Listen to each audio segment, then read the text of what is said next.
அனைவருக்கும் வணக்கம். நான் ஜப்பான்ல டோக்கியோல இருந்து பேசுறேன். இங்க உள்ள பூங்கால நான் நடைப்பயிற்சிக்காக போயிட்டு இருக்கும்போது, இந்த மாரியான ஒரு விடயத்த பார்த்தேன். இங்க பார்த்தீங்கன்னா, இங்க சைக்கிள் நிப்பாட்டி வச்சிருக்காங்க. சைக்கிளுக்கு முன்னால ஒரு போர்டு வச்சிருக்காங்க. அதுல போட்டிருக்காங்க பாருங்க.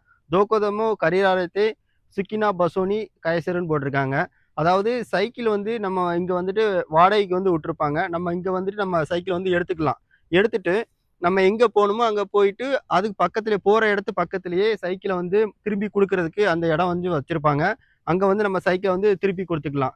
எதனால ஜப்பானிய மக்கள் சைக்கிள ரொம்ப பயன்படுத்துறாங்கன்னு பார்க்கும்போது சைக்கிள பயன்படுத்தும்போது உடல் நலனுக்கும் நல்லது, இயற்கைக்கு நல்லது. அது மூலமா வர்ற கார்பன் டை ஆக்சைடு, அதனால காற்று மாசுபடுதல், இந்த மாரியான விஷயங்கள தவிர்க்கலாம். அதனால ஜப்பான் மக்கள் பெரும்பாலும் குறுகிய இடைவெளி, குறுகிய தூரத்துக்குலாம் போறதுக்கு சைக்கிள் தான் பயன்படுத்துவாங்க.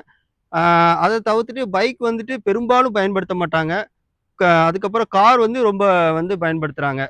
இத அண்ணன் சீமானும் சொல்லியிருக்காங்க. நம்ம பயன்படுத்த பொருட்கள் மூலமா இயற்கைக்கு எந்த தீங்கு விளைவிக்கக் கூடாதுன்னு சொல்லியிருக்காங்க. ஜப்பானிய மக்கள் பார்த்தா கூடுமான அளவு சைக்கிள் பயன்படுத்துறதுனால, அவங்க அத ஃபாலோ பண்றாங்கன்னு தான் நெனைக்கிறேன். ஆ இதோட முடிவு என்னன்னா, நம்ம சைக்கிள பயன்படுத்துறது மூலமா உடலுக்கும் நல்லது, நம்மளோட இயற்கைக்கும் நல்லது. நன்றி, வணக்கம். நாம் தமிழர்.